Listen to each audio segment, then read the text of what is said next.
Anda bersama saya lagi Abang Johan. Hari ni kita interview orang New Zealand. Wah, okay.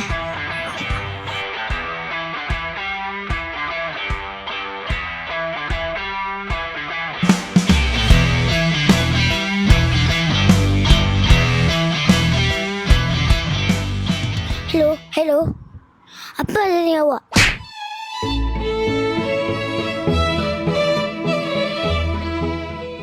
Sebenarnya saya susah nak ingat. Semua saya gagal.